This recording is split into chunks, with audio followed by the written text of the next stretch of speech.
us laugh and sing and dance for two instead of one.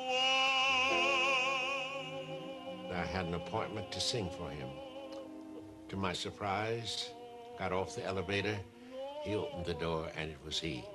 In an all-white uniform, white clothes.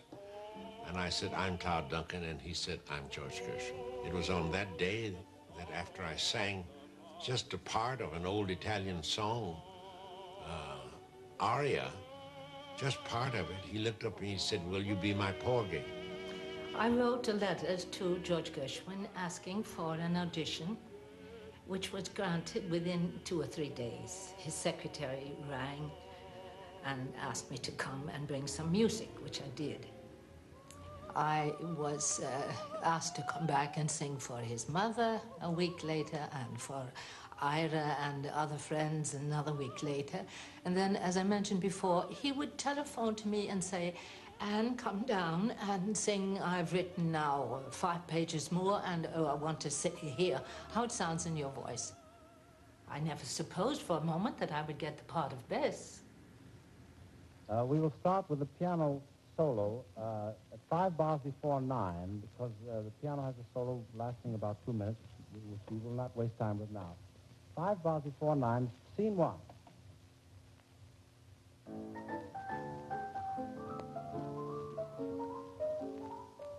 The opera was directed by Ruben Mamoulian and conducted by Alexander Smollers. Gershwin himself supervised the musical direction.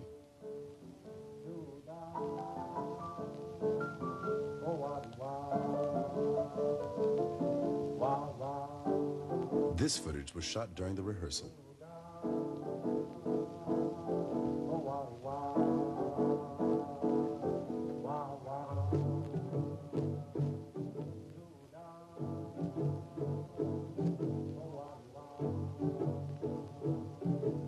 Gershwin had studied and worked hard at the material. He had attended prayer meetings trying to model his recitative on the inflections of Negro speech. Many of the choral passages are deeply rooted in spirituals.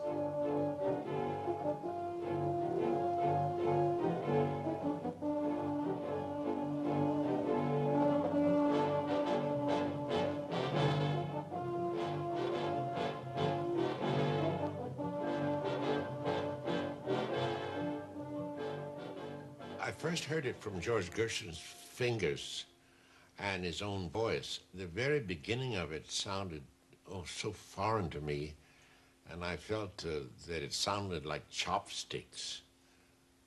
But very soon, it segued into something that was so beautiful and something that it will never die. It went immediately into summertime. And I thought that I was in heaven.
It was an idiom, an American idiom and an idea that I'd never come across. I didn't hear it in Schubert or Schumann or Wolf. It was another idiom which I didn't know anything about, and I loved it. I loved it immediately. It was on my skin, it was in my blood, in my soul, in my very heart. I didn't have to be logical and think about it. My solar plexus told me that this is it. I got plenty of nothing, and nothing's plenty for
is an opera about, it purports to be about Negro life, but it is by a white man. The play is by a white man. It's a white man's view of Negro life, and the music is a white man's view of Negro music. The black people themselves who act or play or and sing the opera are of a divided mind about that. They don't really like white people's stories about them because they don't think they're quite true. Sort of mythology, you know. Well, I'd like to know, what is a black man's opera? In the first place. I mean, he wrote an opera about black people. But that's Gershwin's idea of black people, and it's perfectly valid. So I don't know about this idea of a black man's opera. I think that he captured a Negro idiom very, very well in Porgy and Bess. It take a long pull together. It take a long pull together. It take a long pull together. But I'll anchor in the promised land. In the promised land. Coming from the old country and oppressed into a new country, that's where a man takes on new elements. And I think that was part of the answer of George Gershwin and of his brother, both.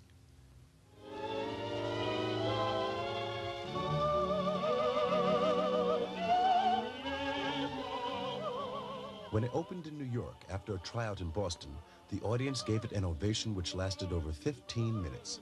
Many people felt that Gershwin had written the first genuine folk opera in American history, but the critics, as usual, did not know how to place it.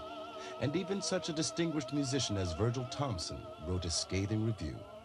In '35, some people couldn't accept it as an opera because it was a kind of a hybrid. It was a Gershwin musical written like an opera. There's a tendency for so-called well-educated musicians and musicologists and critics to pat him on the head until suddenly they realized maybe he knew what he was doing. And Porgy and Bess certainly proves that. It's got a life of its own now. That the communication, the strength, the drama, the passion that comes in the grand operas is in Porgy and Bess. And the ingredient, the main ingredient that is in Porgy and Bess is the same ingredient that's in Tosca, the same ingredients that's in Siegfried. And that means performance, passion, communication, sheer heaven, excitement, theater.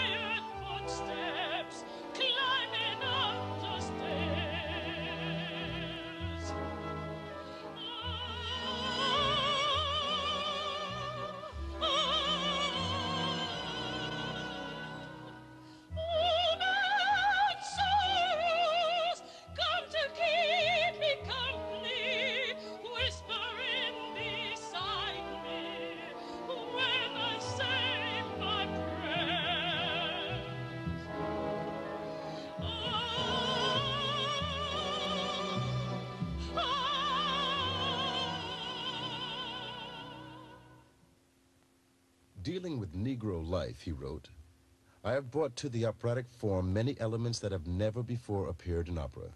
I have created a new form which combines opera with theater.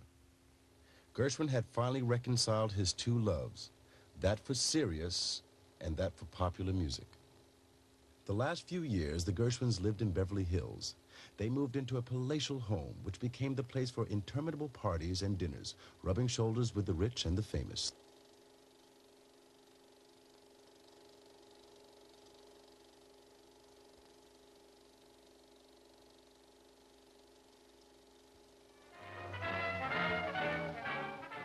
Gershwin did not delude himself about Hollywood.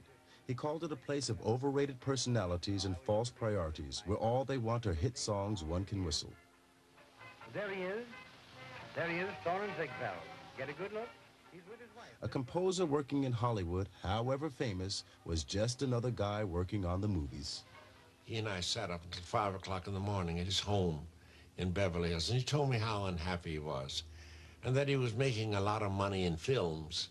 And he says, Todd, I'm not the kind of composer where a man tells me I need 5 songs for this film, not compose. He says, I can't do that anymore. And he says, I'm dying to get back to New York and to compose when I want to. He was not just a happy-go-lucky fellow.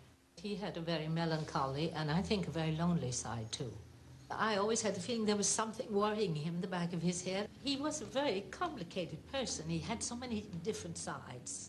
And if one was sensitive, one could sense this conflict, so to speak, in his behavior. In February 1937, while playing his Concerto in F in the Philharmonic Auditorium in Los Angeles, his mind suddenly went blank. A similar experience happened to him several days later. He became listless and suffered headaches. Doctors diagnosed a brain tumor.